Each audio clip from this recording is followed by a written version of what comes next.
Good morning. चलो भैया शुरू करें लेके प्रभु का नाम। चलो तो देखिए, आप ये क्लास डिसाइड करेगी कि किस ऑर्डर में चलना है। जो मॉड्यूल का ऑर्डर है,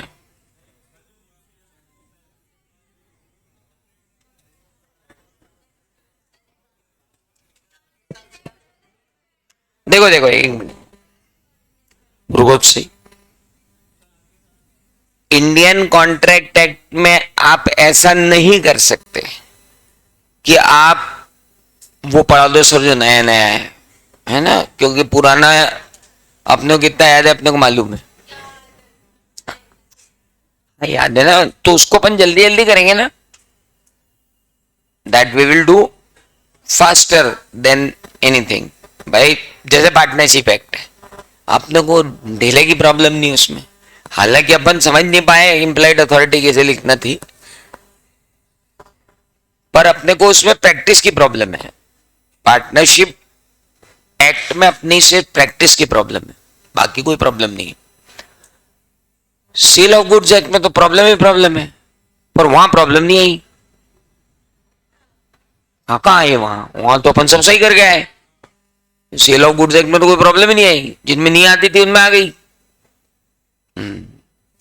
तो अपन शुरू करते हैं। पहले तो इंडियन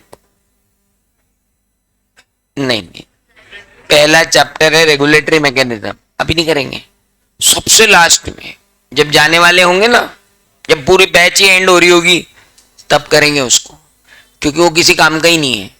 उसका इन सबसे कोई लेना देना है। मैं बताऊंगा आपको, एक फाइनेंस मिनिस्ट्री होती है, एक डिफेंस मिनिस्ट्री होती है, एक होम मिनिस्ट्री होती है, फिर एक हाई कोर्ट होता है, फिर सुप्रीम कोर्ट होते हैं, फिर डिस्ट्रिक्ट कोर्ट होते हैं। उसके बाद मैं आपको बताऊंगा कि ये वाले लॉ को ये एडमिनिस्टर करते हैं, वो वाले लॉ को वो एडमिनिस्टर करते हैं। ऐसे पागलपन की महान बातों से भरा पड़ा है चैप्टर 1, जो अपने को एक बार तो तब पढ़ना है जब मैं पढ़ाऊंगा और उसके नोट्स बनवा दूंगा, और उसके बाद अपने को सीधा पढ़ना है एग्जाम के दिन सुबह सुबह जाने के पहले। बीच में पढ़ना ही नहीं उस चैप्टर को पढ़ने को मतलब भी नहीं है। सुबह पढ़ना है, दोपहर में लिखना है, शाम को भूल जाना है। ऐसा अपन ने कई सारे क्वेश्चन में किया है इस बार भी फाउंडेशन में, कि सुबह पढ़ के गए फंस गए, फिर भी वो फंसे हुए में भी नहीं निकाल पाए। हमको बात अलग है। कल मैंने उनके मजे ले लिए, उधर बैठे जो हाँ इंटर वालों के। मैंने कहा क्यों, ये क्वेश्चन में क्या लिख के आए थे? बोले ऑथोराइज कैपिटल, ये कैपिटल वो कैपिटल। मैंने कहा भगवान का शुक्र अदा करो कि यहाँ बैठे हो। ऐसे डर गए, हिल गए वो अंदर तक। वो भी यही गलती करके आए थे जो आप करके आए हो, पर वो ये हुआ कि किसी ने कुछ की, किसी ने कुछ की। आपकी एक से ज्यादा हो गई, उनकी एक हुई, आपने एक ही में सब कर दी, तो वो गड़बड़ हो गई। बाकी कोई फर्क नहीं, उधर बैठे और इधर बैठे में, ये मान के चलना। चलिए, तो उसको तो अलग हटा दो। अब आते हैं एक महान एक्ट पर, जिस पर अपने को भयंकर मेहनत करनी भाई, सब भयंकर। और इतना जालिम एक्ट है कि जिसकी कोई हद नहीं है, जिसको कहते हैं निगोशिएबल इंस्ट्रूमेंट एक्ट। और साला आएगा कम से कम 15 नंबर का, 12 से। तो अभी अभी जब हम फ्रेश हैं, तो क्या नया पढ़ाऊंगा तो आपका मन भी लगेगा, आपको ऐसा लगेगा कुछ तो कर रहे हैं जीवन में। वाह भाई, हम बदल गए अपने ना। चरणजोत सिंह नंदा जी आ गए, बढ़िया है। बहुत बहुत जॉली नेचर का आदमी और बहुत ही जोरदार बंदे। Now study module foundation. 1 minute रुको, पहले अपन धोख दे के आएंगे। अरे भाई साहब, बहुत इंपॉर्टेंट सेक्शन वाइज वेटेज। जो भी पढ़ रहे हैं उसकी औकात देखो। औकात समझा दूं आपको, ये मैथ्स वैथ्स की भी देख लेना तुम हो गया क्या? लो बताओ, ये तो अकाउंटिंग है, देख लेना कौन कौन सा, देख लेना। ये इधर कंपनी अकाउंट्स कितने का है, सर ने बता ही दिया होगा। हाँ तो मैं ही बता देता हूँ, वो नहीं बताएंगे। पार्टनरशिप एंड एलएलपी, तो नया सिलेबस कितने का हो गया? नहीं एक मिनट, ये तो पूरा नया आया क्या? पार्टनरशिप एंड एलएलपी, एलएलपी नया आया, और कंपनी अकाउंट्स में रिडम्पशन नया आया, और बोनस नया आया, और ऊपर दो तो थे, पहले दो तो थे ना। रीइश्यू ऑफ फॉरफिटेड शेयर नहीं था शायद? था, ठीक है। तो मतलब 10 नंबर का इधर बढ़ गया, 10 नंबर का बढ़ नहीं गया साला, 10 नंबर का कहीं और कम हो गया, 100 नंबर का। अच्छा वो गया है ना उधर से, ठीक है ठीक है, वो आपने देख लिया। एलएलपी 15 से 20 का है, प्रिपरेशन ऑफ फाइनल अकाउंट 20 से 25 का है, और बाकी सब मिला के 30 से 35 के। Accounting process, bank reconciliation, inventory, depreciation, bill of exchange, ये सबसे गंदे टॉपिक हैं जो साले हैं बहुत सारे, और हैं कितने के? 35 के। और थियोरेटिकल फ्रेमवर्क 10 नंबर का आएगा बाबू, अभी भी आया होगा। चलिए अपना मोहल्ला देखें अपन तो। 5 नंबर का पहला चैप्टर जो सुबह पढ़ के जाना है, गुड। इंडियन कॉन्ट्रैक्ट रेट अभी भी 20 से 30, पहले भी 20 से 30 था। सेल ऑफ गुड्स एक्ट 15 से 20 कर दिया, पहले 10 से 15 में आता था। इंडियन पार्टनरशिप एक्ट 15 से 20 पहले भी था। लिमिटेड लाइबिलिटी 5 से 10 पहले भी था। कंपनीज एक्ट 15 से 20 कर दिया है, 10 से 12 होता था। कंपनीज एक्ट का वेटेज बढ़ गया है, और नेगोशिएबल 10 से 15, यानी 3 क्वेश्चन इसके ले लो, 3 क्वेश्चन इसके ले लो, 6, 2 क्वेश्चन, 1 क्वेश्चन से लेके 2 क्वेश्चन एलएलपी के ले लो, एक ही आता है वैसे। इंडियन पार्टनरशिप के आप ले लो 3, सेल ऑफ गुड्स एक्ट के भी ले लो 3, 3 क्या वो 7 और 4 11 करके दे देता है वो यहाँ, और इंडियन कॉन्ट्रैक्ट रेट के 4, और इंडियन रेगुलेटरी फ्रेमवर्क का 1 आएगा ही, 1 तो आना ही है। तो सबसे बड़ा आरओआई किसका है? पहले वाले का। 1 घंटा पढ़ो, 5 नंबर लाओ, आना ही है। और पूछेगा भी वही जो वहां दिया है, कोई नया तो पूछ ही नहीं सकता, घोट के पी जाओ, 5 नंबर तो आ गए। अब इंडियन कॉन्ट्रैक्ट एक्ट के अंदर हमारी हालत खराब हो गई भाई साहब, पहले भी हम 15 से 20 थे, अब भी हम 15 से 20 हैं, और नास्पिडो चैप्टर बढ़ा दिए 4, इंडेमनिटी गारंटी 3 चैप्टर बढ़ा दिए। 3 चैप्टर बढ़ाने के बाद भी इंडियन कॉन्ट्रैक्ट एक्ट जो पहले हुआ करता था 20 से 24, अब वो हो गया 20 से 30, तो 30 तो पूछना ही पड़ेगा उसको। और अगर 30 पूछेगा तो भाई साहब फिर तो 5 सवाल आपके कम से कम कहां से आना चाहिए? इंडियन कॉन्ट्रैक्ट एक्ट से। और अब आपको कितने प्रॉब्लम्स करना होंगे ये भी बता दूं। पहला जो होगा क्वेश्चन वो होगा 20 नंबर का, उस 20 नंबर में होंगे 5 सवाल, या तो 4-4 नंबर के 5 या 5-5 नंबर के 4, है ना। अब आपके प्रॉब्लम्स में पहला कंपलसरी होगा, और बाकी 6 में से कोई 5 करना पड़ेंगे। ये आपका टोटल सीन रहेगा। पहला क्वेश्चन कंपलसरी, बाकी 6 में से कोई 5 का। तो पहला होगा 20 का, और बाकी हो गए कितने के?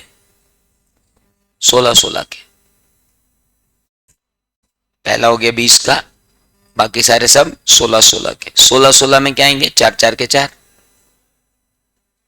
तो 4-4 8, 4-3 12, 4-4 16, 4-5 20, 20 क्वेश्चन वो, और 4 ये 24, टोटल 24 क्वेश्चन अपने को 100 नंबर में करना रहेंगे। पेपर आएगा 28 क्वेश्चन का, है ना, पहला कंपलसरी। अब कंपलसरी में से कौन सा आएगा, क्या आएगा, अपने को कुछ भी नहीं मालूम है।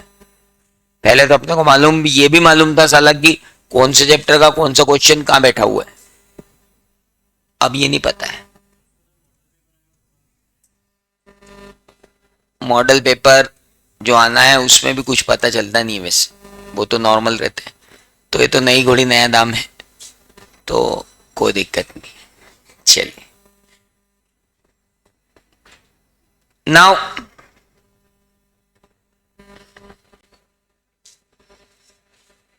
ओके, चलिए तो अपन अब चालू कर रहे हैं क्या,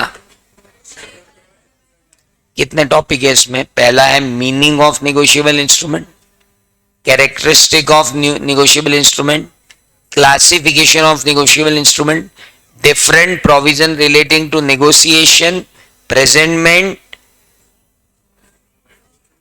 एंड रूल्स ऑफ कंपनसेशन। दिया इतना सा है पर वहां वो जान ले लेता है। आइए, इसके नोट्स मैं आपको अलग से दूंगा, है ना, वो ये वाले नहीं, ये तो भगवान ही जाने क्या लिखा है इन्होंने, मैं आपको बताता हूं ना। जिसने भी बनाया उसको बोला गया कि देखो ज्यादा बड़ा चैप्टर मत बनाना, तो उसने कहा ठीक है मैं ज्यादा बड़ा नहीं बनाता, तो ऐसा छोटा बनाया कि फंडे ही गायब हो गए।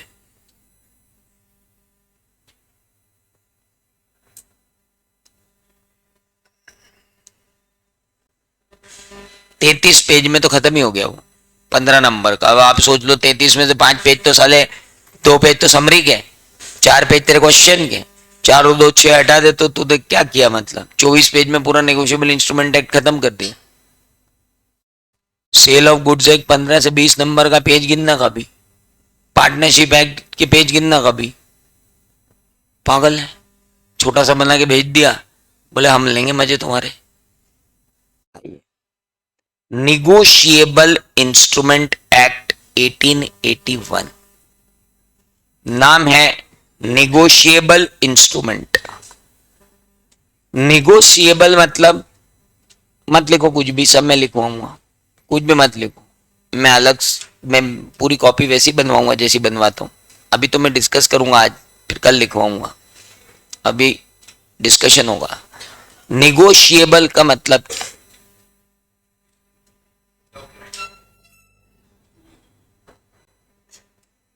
विनिमय, एक्सचेंज। मैं तुम्हें दे दूं तो तुम्हारा, तुम उसको दे दो तो उसका, तो उसको दे दे तो उसका। ऐसा इंस्ट्रूमेंट जो एक दूसरे को ट्रांसफर होता हो। इंस्ट्रूमेंट मतलब क्या, any document defining rights and duties और ऑब्लिगेशन एंड राइट्स।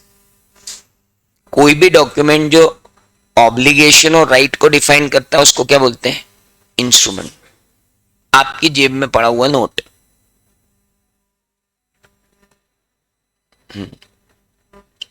उस नोट के अंदर क्या लिखा है, मैं धारक को 100 रुपए देने का वचन देता हूं। गवर्नर आरबीआई, कौन प्रॉमिस कर रहा है, गवर्नर आरबीआई। किसकी तरफ से, गवर्नमेंट ऑफ इंडिया की तरफ से, कि जो ये 100 रुपए हैं, जिस दिन भारत पूरा बिक जाए उस दिन जितने पैसे आएंगे उसमें से 100 रुपए तुम्हारे। ऐसा कभी होगा नहीं, पर मतलब इंडिया की टोटल असेट्स में से तुम्हारा ये शेयर है, that is 100 rupees. This is the main crux of the currency.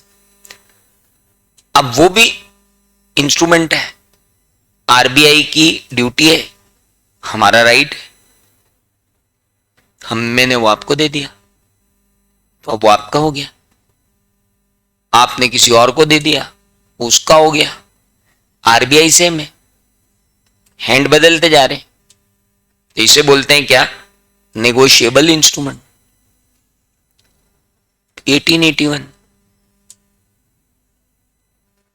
1872 था इंडियन कॉन्ट्रैक्ट एक्ट, उसके बाद ये आया। लोग बाग एक गांव से दूसरे गांव बैलगाड़ी में अपना सामान भर के, पहले हाट लगते थे, अभी भी लगते हैं हाट बाजार, तो जितने भी व्यापारी होते थे शहरों के, वो छोटे छोटे गांवों में साप्ताहिक रूप से जाते थे, कि सोमवार को यहाँ चले गए, मंगलवार को वहां चले गए, बुधवार को वहां चले गए, गुरुवार को वहां चले गए, शुक्रवार को वहां चले गए, अपनी बैलगाड़ी में सामान भरा, चले, दिन भर बेचा, पोटली में पैसे बांधे, और वापस आ गए। कोई पेटीएम तो था नहीं। बीच रास्ते में डाकू लुटेरे सामान छोड़ के पैसे लूटते थे। तो बेचारे व्यापारियों के साथ टेंशन हो गया। बोले इसकी 12 बजाऊं, अपन यहां से सारा दिन भर बेचो और पैसे पोटली में ले जाओ, जब तक घर नहीं पहुंचो तब तक भगवान का ही नाम जपते रहते हैं अपन। तो कुछ इलाज किया जाए। तो फिर इस आवश्यकता ने एक आदमी को जन्म दिया जिसे कहते थे महाजन। मैंने दिन भर माल बेचा। मैंने जाके वहां पे महाजन को पैसे रख दिए 2 लाख रुपए, 2,20,000 रुपए। उस समय तो 2,000 की भी गल्ला उड़ जाए तो बहुत बड़ी बात होती थी।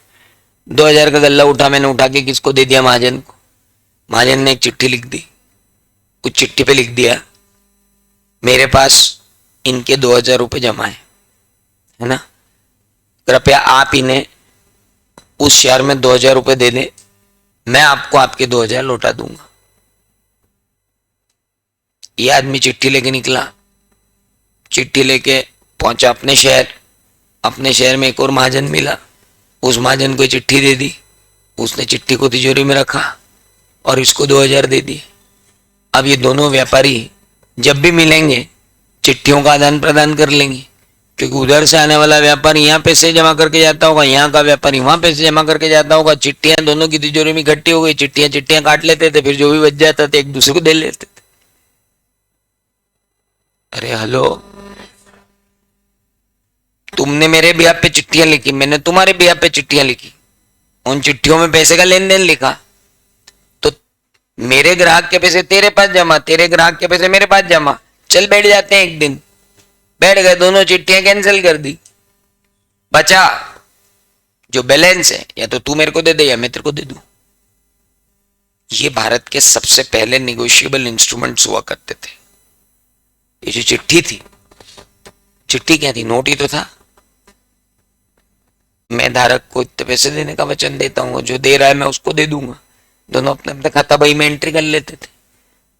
अनऑर्गेनाइज्ड बैंकिंग था। तो साहूकार अपना अपना काम कर रहे थे। तो what ever they were writing, that is called negotiable instrument. अब क्या होता था कि ये व्यापारी यहां से इसने चिट्ठी ली, ये चिट्ठी अगर उसको देगा तो कितने पैसे मिलेंगे? 2,000 रुपए। इस चिट्ठी में कितने लिखे हैं? 2,000। अगर ये चिट्ठी इसने यहां से ले ली और ये चिट्ठी वहां जाके देगा तो 2,000 मिलेंगे, है ना। इतने में एक आदमी इसको मिल गया रास्ते में, बीच गांव पड़ा। गुड़ अच्छा लगा। बोले भाई साहब गुड़ कैसा दिया? बोले 2,000 रुपए का। और अगले हाट में इसको बेच दूंगा मैं, तुम ही मेरे को दे दो। पैसे तो है ही नहीं। ये चिट्ठी दे दी। ये चिट्ठी दे दी और बोला ये चिट्ठी लेके आप उधर चले जाओ तो आपको क्या मिल जाएंगे? 2,000 रुपए। उधर नहीं जाना हो तो इधर चले जाओ, चिट्ठी कैंसिल होगी, 2,000 मिल जाएंगे। धीरे धीरे प्रचलन बड़ा बढ़ गया। चोर लुटेरों से अपनी मुक्ति हो गई। चिट्ठी लूट के भी ले जाएगा तो क्यों उखाड़ लेगा? चिट्ठी पे नाम तो हमारा लिखा है। चिट्ठी लूट के भी, नोट लूट के ले जाए तो प्रॉब्लम है ना, नोट पे नाम थोड़ी लिखा है,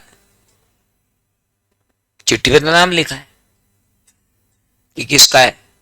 और चिट्ठी पे नाम लिखा है, मैं वो नाम काट के अपना साइन करके दूसरे का नाम लिख दूं तो भी चिट्ठी वैलिड है। भाई मेरी चिट्ठी पे लिखा था असीम त्रिवेदी को 2,000 रुपए दिए जाए, मैंने असीम त्रिवेदी काट दिया। दीपक मूलचंदानी को 2,000 दिए जाए, दीपक मूलचंदानी से गुड़ खरीद लिया।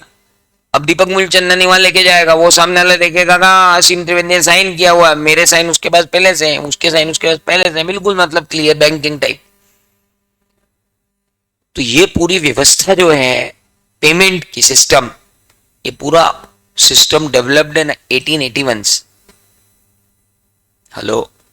और ये जो चिट्ठी पत्री चलती है, अब ये क्या क्रिएट करते हैं? Rights and obligation. चिट्ठियां क्या क्रिएट कर रही? Rights and financial right, financial obligation. और ये फाइनेंशियल राइट, फाइनेंशियल ऑब्लिगेशन की जो चिट्ठियां हैं, ये एक दूसरे को दे दो तो ट्रांसफर हो जाते हैं राइट्स एंड ऑब्लिगेशन। मेरे नाम से आपके नाम में, आपके नाम से दूसरे नाम में, दूसरे के नाम से तीसरे नाम में। Got it? तो फिर इसीलिए हम क्या कहते हैं कि ये नेगोशिएबल इंस्ट्रूमेंट है।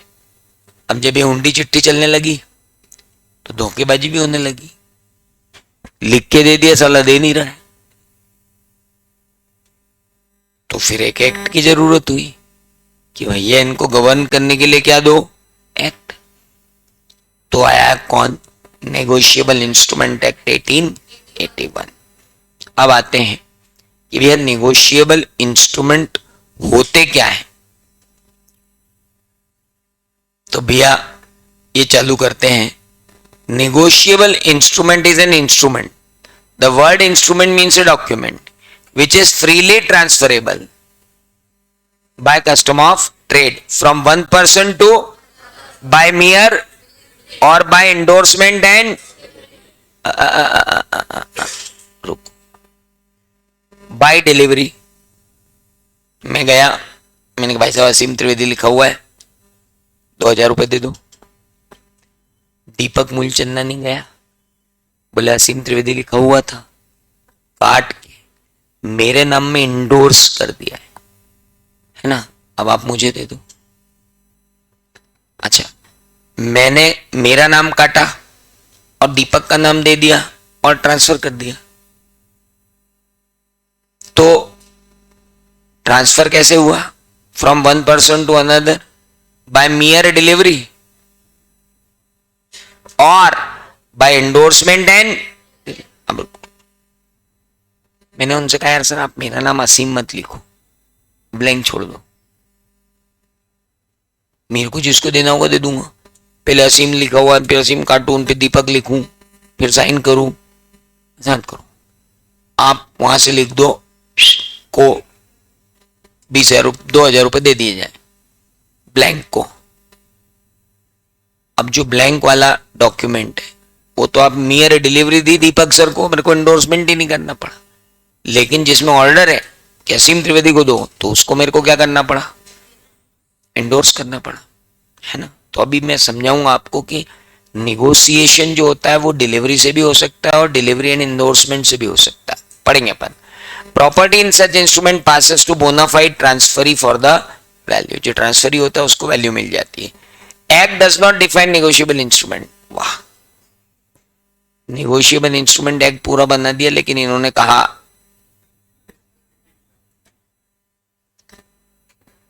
कनक गुप्ता पूछ रहे हैं कि सर ऐसे में तो अगर किसी का और किसी का है और किसी को गिर गया और गिरा हुआ मिल गया तो हो ना आपका राइट। असीम त्रिवेदी लिखा हुआ तो आपका राइट नहीं, ब्लैंक लिखा हुआ तो आपका राइट। बेरर चेक गिरा दो साइन करके सड़क पे। आज भी 1881 में नहीं, आज 2024 में तुम निपट जाओगे। तुम अपना अकाउंट का एक चेक बनाओ, अकाउंट पे ही मत करो उसको, साइन कर दो नीचे बस और सड़क पे गिरा दो, फिर देखो कितना मजा आएगा। कोई भी आदमी उठाएगा, बैंक में जाएगा, बैंक में जाके पूछेगा भाई साहब बैलेंस बता दो इस अकाउंट का। बोले तुम अकाउंट होल्डर हो, ये चेक देखो। अच्छा है बताते, उन्होंने बता दिया सर इसमें 50,000 है, ठीक है पूरे निकालना। तो कर लो, कौन मना है। हाँ, तो बेवकूफी करेंगे तो कोई भी ले लेगा, बेवकूफी ना करें, समझदारी से काम ले तो नहीं हो। Section 13 of the negotiable instrument act बोलती है, तो वहीं से चले ना जिसके लिए अपन फेमस।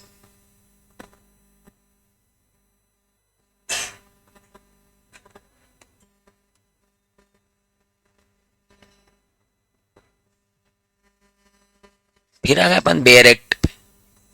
और यार तुम ये बेयर एक्ट मत पढ़ाओ यार, बहुत परेशानी यार सर। अरे अभी जिसमें है उससे तो कम ही रहेगी।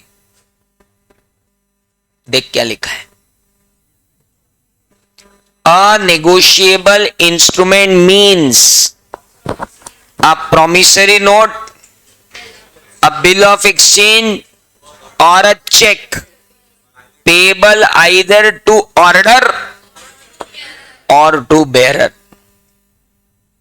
बाप रे बाप, इतना इतना खतरनाक है ये एक्ट कि अगर रोज नहीं आए तो आना मत।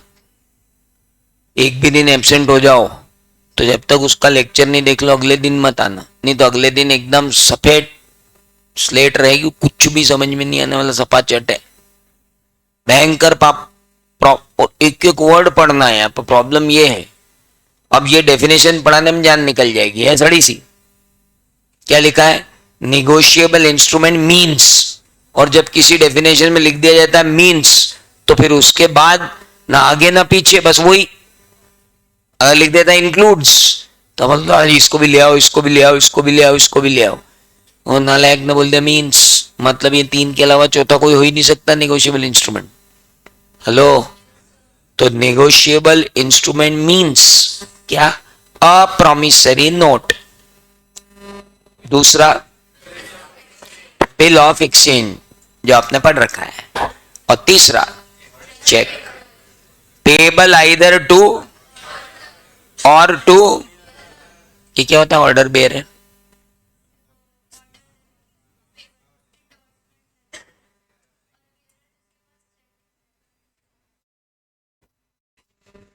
बिल ऑफ एक्सचेंज है कि नहीं अभी कोर्स में? नया आया, अभी वही पढ़ रहे हो? अद्भुत, तो कोइंसिडेंस हो गया। नाउ सुनो ध्यान से, वहां मत बहस करना है ना, वो अकाउंट्स ये लॉ है, तुम वहां मत पकड़ लेना। सवाल में लिखा है तो गलत, वो सवाल जैसा है उसको वैसे कर लेना। वो बेचारे जिसने सवाल बनाया उसको नॉलेज ही नहीं होगा, तुम कल सवाल ही चैलेंज कर लगे, सवाल ही गलत, ये प्रॉमिसरी नोट ही नहीं। अरे उसने बोल दिया तो है, मान लेना। Now negotiable instrument means promissory note, bill of exchange और चेक। वो तो ठीक है, तीन चीजें तो बाद में देख लेंगे, इसकी 12 बजे। ये क्या लिखा है? पेबल आइदर टू ऑर्डर और to bearer. Payable either to order, आदेश पे दो, ये बेरर को दो। कभी चेक देखना, चेक, चेक पे लिखा रहता है धारक को या उसके आदेश पर। समझ में आया? कभी समझते हैं। अपन 4 लोग लेते हैं, रविजीत को तो अपन नेगोशिएबल इंस्ट्रूमेंट में लाएंगे ही नहीं, भरोसे वाला आदमी चाहिए। हाँ मतलब रविजीत मिसफिट है इधर, यहाँ से प्रॉमिस प्रॉमिस, भरोसा भरोसा, सब चीजें। हाँ, तो मित्तल सर को बनाते अपन महाजन, जिनका काम लिख के देना है ना। दीपक सर को अपन बनाते हैं एक और आदमी, मैं भी रहूंगा, मेरे को भी आना पड़ेगा बीच में। रविजीत को अपन नहीं ला सकते इसलिए मेरे को आना पड़ेगा। खत्री सर को ले आएंगे अपन, प्रतीक सर तो बचे नहीं अब, तो अपन ही है। चलो एक आदमी कम हो गया ना, तो अब मेरे को आना पड़ेगा बीच में। और पिक्चर बहुत टेढ़ी है इसलिए मेरे को घुसना पड़ेगा बीच में, और भयंकर टेढ़ा है तो डराओ, मैं खुद डरता हूँ पढ़ाते पढ़ाते। कोई वर्ड अगर मेरे मुंह से अगर एक भी इधर का उधर निकल गया ना, पूरा कंसेप्ट हिल जाएगा। प्रॉब्लम इस एक्ट के साथ ये है। 240p क्वालिटी में दिख रहा है सब, ब्लर ब्लर सबको।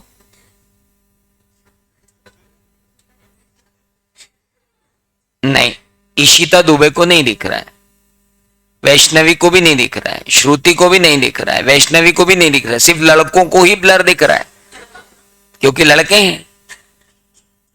अब रात को फुल एचडी में तुमने सारी वेब सीरीज देखी तो दिन में तो ब्लर ही दिखेगा ना बाबू, हैं? सारी लड़कियों को देखो, संस्कारी लड़कियां हमारी, सबको क्लियर दिख रहा है, तुम ही साले। चलो आगे आगे बढ़े। हाँ सही लड़कियां बोले सर क्लियर दिख रहा, लड़का चिल्ला रहा 260p में दिख रहा, तू 1080 में रात को देख रहा था वेब सीरीज, तू हमको बता रहा है। चलिए अब आगे, तो नेगोशिएबल इंस्ट्रूमेंट मींस आप प्रॉमिसरी नोट एसटीसी कराओ, बिल ऑफ एक्सचेंज एसटीसी कराओ, चेक एसटीसी कराओ, पेबल आइदर टू ऑर्डर और टू बेरर। मित्तल सर ने लिखा, श्रीमान सुनील खत्री सर असीम त्रिवेदी को मेरे आदेश पर 2,000 रुपए दिए जाए, साइन कर दिए। अब ये जो बना, ये इंस्ट्रूमेंट बना, इसमें कौन आदेश दे रहा है? मित्तल सर। किन को? खत्री सर को, कि किसे दे दें? मुझे दे दें। तो ये हो गया ऑर्डर इंस्ट्रूमेंट, है ना। एक लिखा हुआ है, मित्तल सर बोल रहे हैं असीम सर को, लिखा ही नहीं असीम, धारक को 2,000 रुपए देने का कष्ट करें। आदेश तो दे रहे हैं, लेकिन अब धारक मतलब बेरर जो भी आ जाए लेके, जिसमें नाम नहीं लिखा होगा वो क्या होगा? Bearer instrument. जिसमें नाम लिखा होगा वो ऑर्डर इंस्ट्रूमेंट। असीम त्रिवेदी के ऑर्डर पर उसको 2,000 दे दो। मैं जिस दिन पहुंच जाऊंगा आदेश दूंगा 2,000 दे दो, दे दो। Hello, it's very simple, got it. एक मिनट, ऑर्डर और बेरर समझ में आया?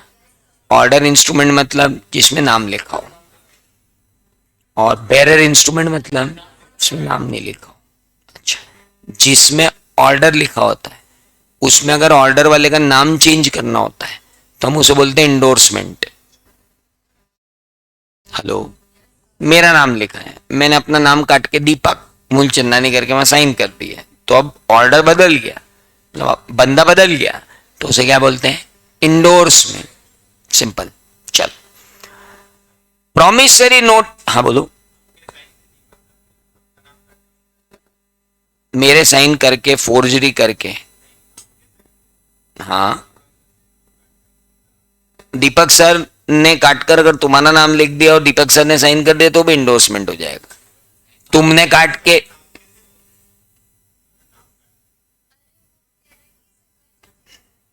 बाबू नाम किसका था उसमें? मेरा। मैं काट के मैं ही साइन करूंगा ना, दीपक सर काट के मेरे साइन थोड़ी करेंगे, वो तो फोर्जरी हो जाएगी। दैट वुड बी फोर्जरी, उसमें तो जेल होगी।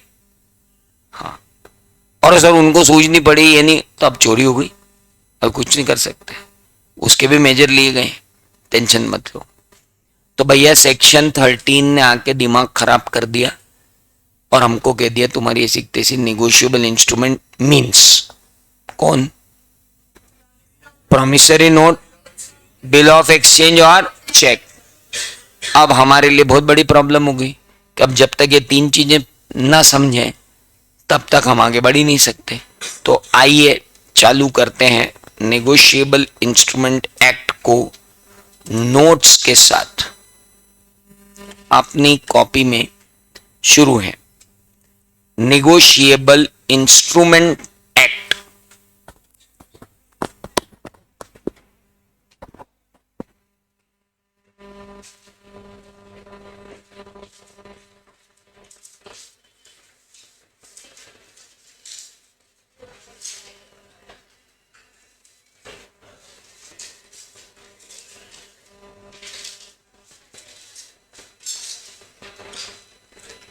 फाउंडेशन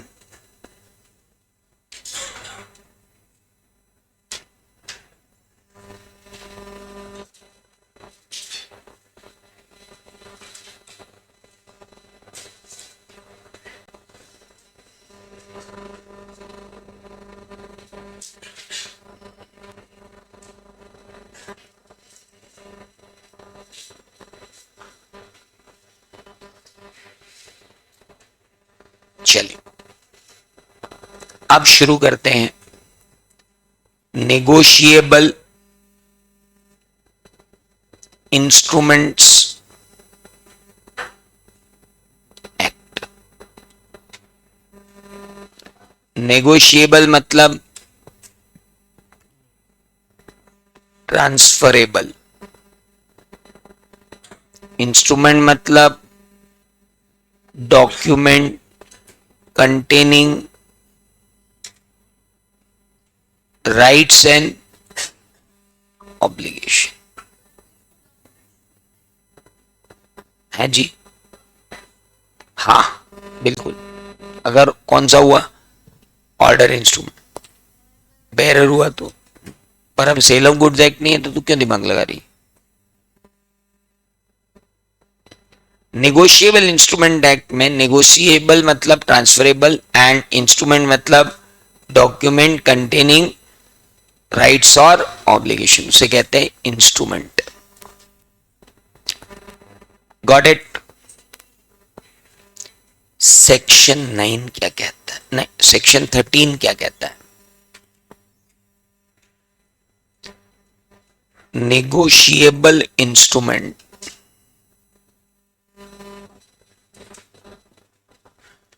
मीन्स पहला प्रॉमिसरी नोट, दूसरा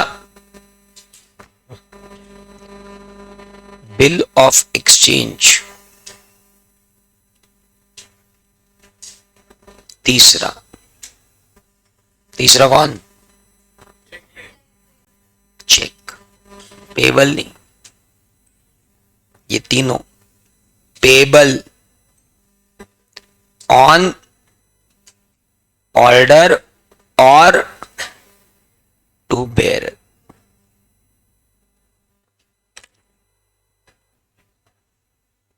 अरे ये तीनों के लिए है, पेबल ऑन ऑर्डर और to bearer.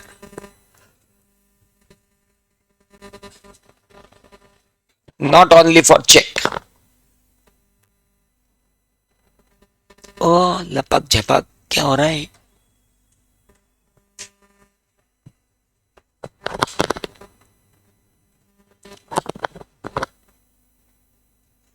promissory note, bill of exchange or check, payable on order or to bearer.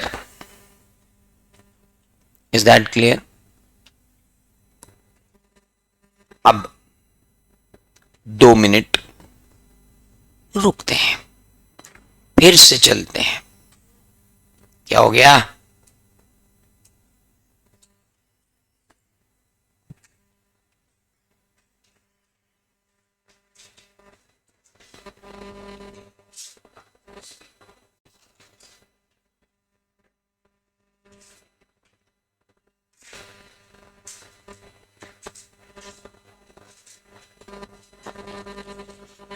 Now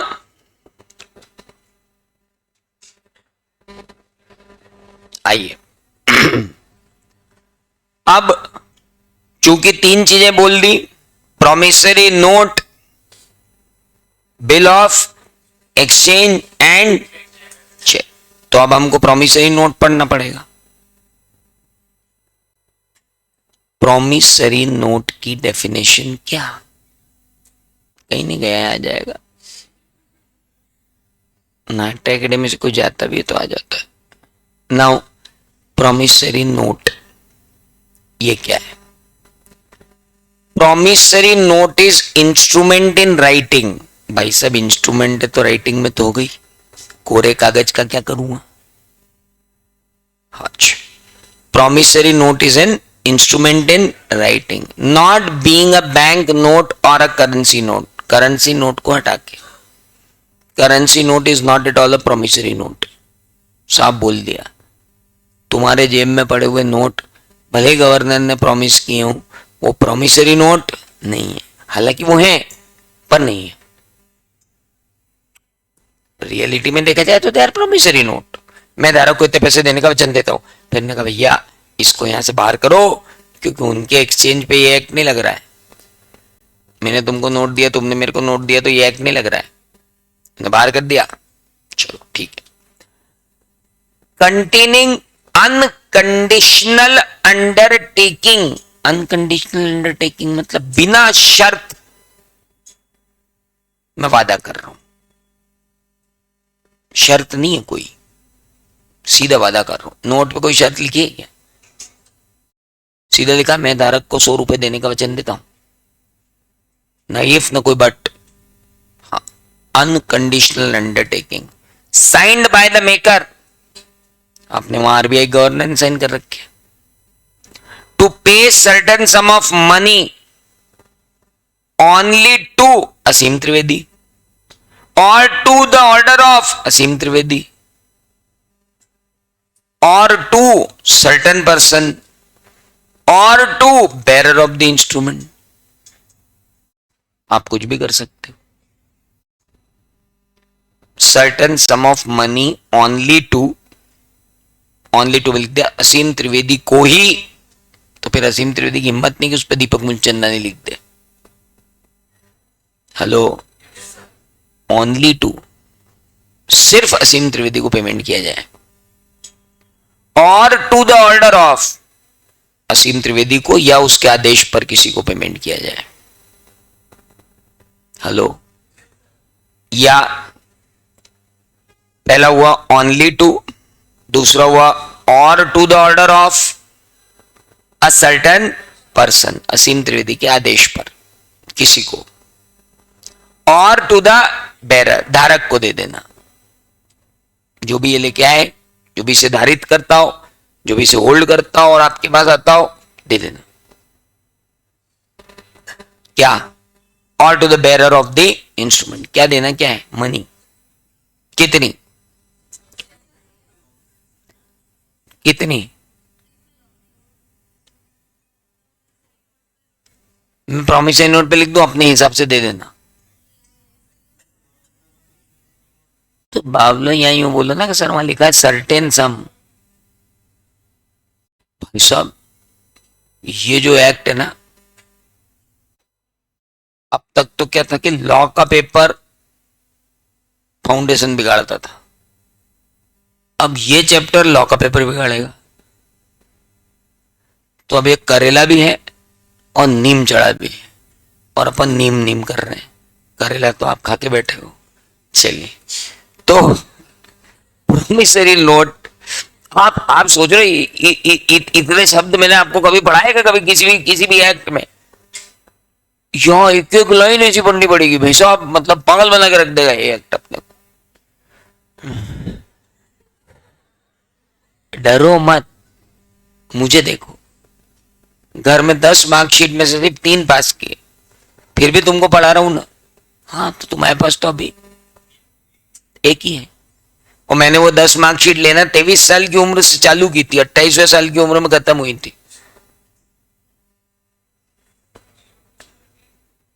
है ना? हाँ, चलो, तो अब डरो मत। तुमको जब भी लगे कि हम सीए नहीं कर सकते, मुझे याद करो, 10 बार लगने लगेगा कि इससे तो अच्छे ही कर सकते हैं। चल, प्रॉमिसरी नोट क्या है? धारक मतलब रुद्र सोलंकी होल्डर, तू चेक लेके गया, और रुक जा, बैंक नोट हटा दे इसमें से। हाँ, बैंक नोट मतलब बैंकें पहले प्राइवेट करेंसी इशू करती थी, अब कोई नहीं करता। लंदन बैंक अपनी चलाती थी, हर बैंक अपने चलाती थी, आरबीआई तो था ही नहीं, तो अपने अपने चलते रहते थे। हाँ, तो अब भी आरबीआई क्या नहीं बात तो कुछ। So promissory note is an instrument in writing, ठीक है। अच्छा, इसमें क्या होगा कि वो पूछ लेंगे write short note on promissory note, अपन लिखेंगे प्रॉमिसरी नोट, और उसकी डेफिनेशन में कर दी अपन ने 1-2 शब्द गायब, और वो कहीं नहीं जाएंगे। पेपर पहुंचा तो है बाबू,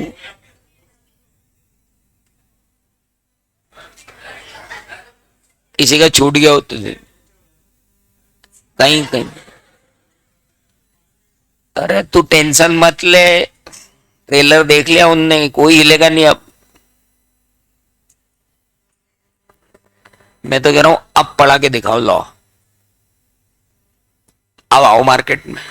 अभी तक तो ठीक है, पार्टनरशिप चिल्ला चिल्ला के मजे ले लिए तुमने, अब आओ साला यहाँ नेगोशिएबल इंस्ट्रूमेंट एक्ट पढ़ाओ। अब आएगा मजा, 15 नंबर का है, बिल्कुल इंटीग्रल कैलकुलस जैसा।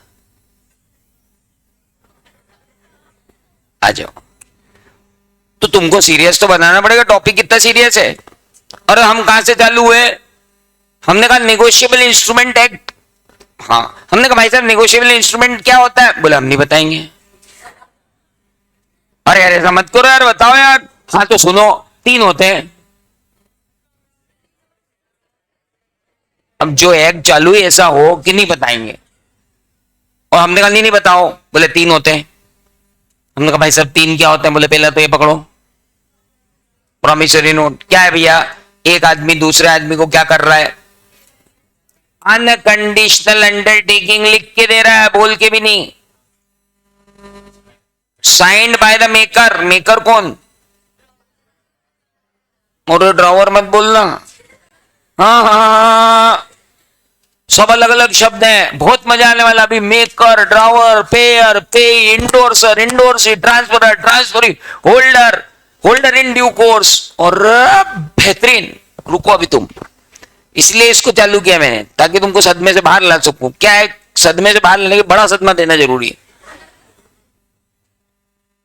So what is promissory note?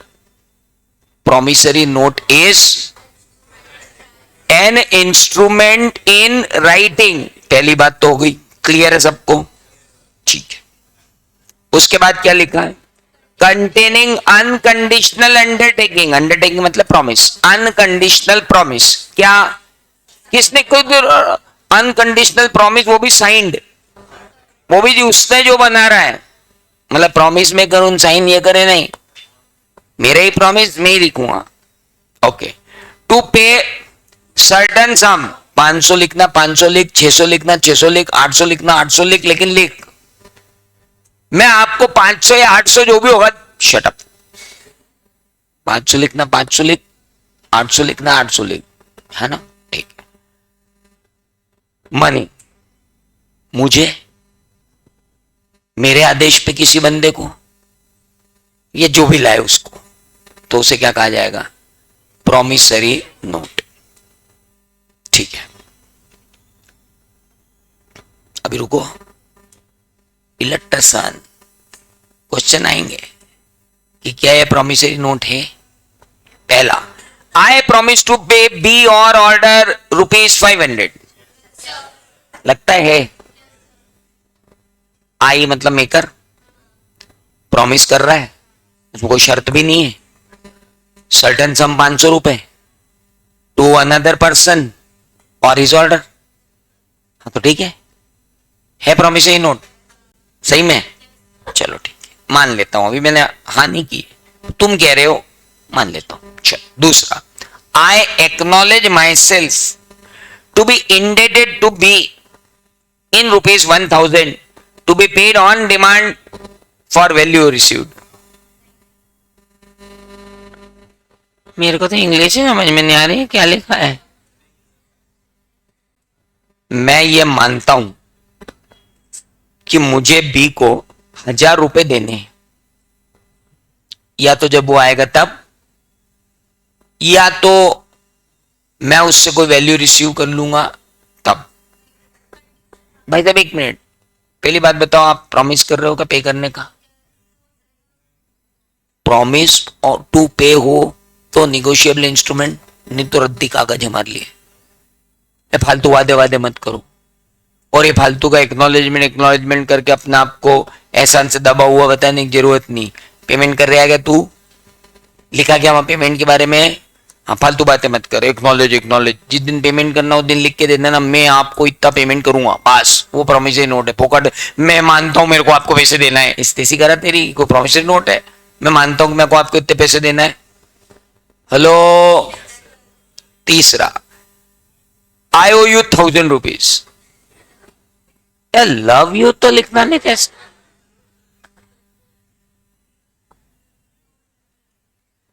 यार मेरे को आपके ₹100 देना है, IOU, OWE है ये। तुम क्या सोचते हो? तुमने अब बनाना चालू किया लोल, ROFL, नेगोशिएबल इंस्ट्रूमेंट 81 से बना रहा। IOU बता क्या? बोले और भाई साहब IOU क्या होता? O मतलब OWE, मुझे आपके देना है ₹100, तो देना है तो तू प्रॉमिस कर रहा है क्या देने का? यार नहीं नहीं, मैं बता रहा हूं ना आपको देना है। शट अप, ये कोई प्रॉमिसरी नोट नहीं है, फालतू के एक्नॉलेजमेंट मत करो। अच्छा, I promise to pay B 500 and all other sum which shall be due to him. Certain sum है क्या? बोले है ना 500, उसके आगे क्या है? ये क्या होता है? बोले वो जब दे। शट अप, फालतू बातें मत कर, हम बहुत स्ट्रिक्ट है। निगोशिएबल इंस्ट्रूमेंट एक बहुत स्ट्रिक्ट है और बहुत एग्जॉस्टिव है। इसे इंक्लूसिव टाइप का नहीं है कि इसको भी ले लो, इसको भी ले लो, इसको भी ले लो, इसको भी ले लो।